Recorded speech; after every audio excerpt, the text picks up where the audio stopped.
I am working on the LilyPad team. We've been building out LilyPad for the last 6 months or so now. So LilyPad creates this kind of decentralized marketplace for compute jobs. So it enables users to leverage the power of distributed computing without the need to manage complex infrastructures. So this platform really represents a significant step towards like this really open and trustless internet and unlocks the next generation of this internet scale models and applications in the Web3 space, enabling better outcomes for these levels. So with LilyPad, we're aiming to provide a permissionless distributed compute network that kind of enables these internet scale computing jobs, and you can do all sorts of cool things with it. As long as you know how to prompt engineer, you can make pictures like this too. But let's dig into how we're making all this happen firstly. So LilyPad's live and running already. Under the hood, LilyPad combines this off-chain compute implementation details while providing on-chain coordination and verification. So it's built in Go and Solidity, and it's currently running on IPC at the moment. So it uses its own ERC20 LilyPad token to pay for services, and it's fully EVM compatible. So how do you use it though? Get on with it, Ali. Well, there's 3 ways you can use LilyPad. You can use it either from the LilyPad CLI, you can use it from smart contracts, or you can use it from the brand new, recently released LilyPadAI Studio, which is a complete web interface flow. You don't need to know any coding to be able to use that. We'll get to that in a minute though. So firstly, demo time. Let's see what we can do with it. I already have LilyPad installed though, so best thing to do is just try it out. And our first and initial actually LilyPad command is our hello world of the LilyPad, if you will, is actually Cowsay. So I don't know if many of you out there probably have heard of Cowsay.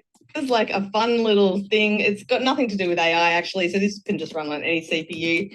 But basically it's just a fun little ASCII art character. So I'm going to run it now. And I've just got my terminal a little bit too large to see things there, but this is actually like some ASCII art of LilyPad. So LilyPad is now running on the network. Basically what it's doing is it is advertising that there is a job on the network. Compute nodes are bidding for that job. Then once the deal is agreed, that's put on a smart contract here, so the deal is agreed. And then the compute node that agreed to do the job after putting up collateral, computes the job and sends the results back to the original requester. And there's some parts in there that are checked for that job actually getting run. And you can then go ahead and have a look. So this saves to IPFS actually, but we're also saving to local folder as well to make it pretty easy on the CLI. And if we open this up, we get a little, how do you do? So that's the message we put in there. And that's the LilyPad hello world. Okay, so that's pretty cool, but you probably want to do a little bit more than just write some ASCII art. So how about Stable Diffusion, text to image generation? We're seeing it everywhere. I want to show you how you can use this on LilyPad as well. Now, I used a prompt earlier to create kind of this futuristic kind of hacker girl in a cafe, and I'm going to kind of create a similar one, except for this one I want to have purple hair, so I've deliberately put the purple hair prompt in here as well. So let's have a look at what happens when I run this one with the prompt here. So it's going to do the same thing, submit the job and send to compute nodes.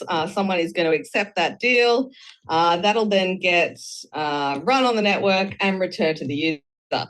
Now, I've run this earlier because it does take like 20 seconds or so to run. And this is the image I got for it. Pretty awesome, right? I really love this image. There's a video up on the YouTube as well if you want to see more. But so if I did want to use a different seed, all I'd have to do, as I can see on the kind of thing here, is I would input that as an input to the CLI as a different random seed, and I would get a different image. So for example, I did this earlier and I put a different, oh, it looks like this one's finished. Awesome. So I put a different seed in for the same prompt earlier for this one, and I got this kind of purple-haired hacker girl in a futuristic suit. Pretty cool. All right, what else can we do on LilyPad? Well, how about LLM? I'm sure you've heard of ChatGPT, which is, a large language model. So what about running something like this on LilyPad? Is it possible? And the answer is, of course it is. So if you wanted to do that, we have an open source model called Mistral 7B. Deployed to LilyPad as well, which you could go ahead and use. And to do that, you can just put the prompt in here. LilyPad run, Mistral 7B, answer do you want at the moment? Here I'm just putting in name 10 Renaissance artists. I don't know, I'm sure you can think of something much more interesting to ask it. But again, this will submit to this global GPU network. One of the GPUs will take on the job and then the results will be returned. So same thing here, the answer, the returned answer here is saved to IPFS and also returned to the user. And again, I have put up a demo here on our YouTube if you wanted to kind of go down the rabbit hole a little bit further on that one. Whoops. Okay, so you can do way more than that as well. You could do things like fine-tuning a model. So for example, if you had a bunch of Claude Monet's art and you wanted to create a model that no matter what text prompt you put in, it would come out with an image that looked like a Claude Monet artwork. You could do that with something like fine-tuning. So you could submit, say, 30 or 40 of Claude Monet's pictures to a fine-tuning kind of algorithm. And it would fine-tune an SDXL, a Stable Diffusion model, to this to Claude Monet's artwork, for example, or say to your technical documentation. So it would know way more about your technical documentation, but would still have all the benefits of, say, the foundational LLM model underneath it, as another example. This one's only SDXL fine-tuning. And you can then go ahead and run that. So this is pretty cool because you can bring in these images CID from IPFS, train to that model, and then run that model that you just trained to on LilyPad. So try that out at some point.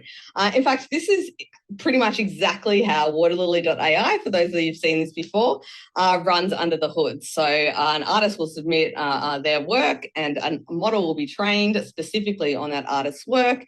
And then a user can come in, pay a small fee to generate a Stable Diffusion image in that user's artwork. Now, okay, so we've seen the CLI demo. You can also use LilyPad from a smart contract. So you could trigger jobs, like I've just shown you, directly from a smart contract as well. Now, if you want to do this, the best thing to do is go and have a look at our docs on how to do this. We're going to put some more information in there and put a video up on this soon. But it is possible to trigger jobs directly from a smart contract or, from a front-end dApp using our smart contract interface as well. Now, what if we don't have the model or the compute job that you want to run on LilyPad? Well, this is where you can make your own. Now, this is kind of an advanced thing to do at the moment.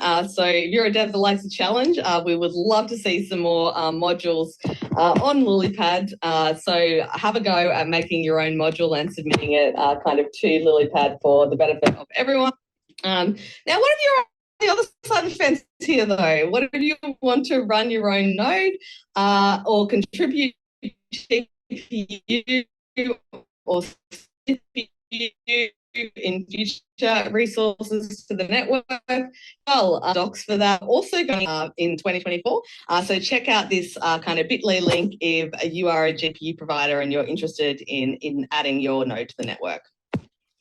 All right, what about the no-code demo time that I showed you? LilyPad literally is for everyone, and so is AI. You shouldn't need a degree to access state-of-the-art open source models or how to use them for your use cases. So we've actually built out a LilyPadAI Studio, which is a web UI. You can see it logging into the app here. So you just sign into your account here with a Gmail or similar. You don't need a wallet. You can then go ahead and choose one of these modules. And I've just shown you all of these. So I'll say Stable Diffusion, Mistral, which is that LLM model. Go ahead and choose one of them and ask it directly in the web UI interface what you want to know. And you'll get the response straight back here. This is a video I made while I was in Istanbul. So that one just was a bit interesting, like a rainbow unicorn in Istanbul Grand Bazaar.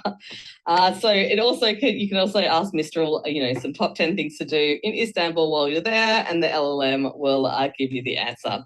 So this is live. You can go to app.lilypad.tech and you can use that immediately. And we'd love to see your creations as well. We'd love to see your prompt engineering. So this is one of our users made, and we'd love you to join us. Come and contribute to the future of compute.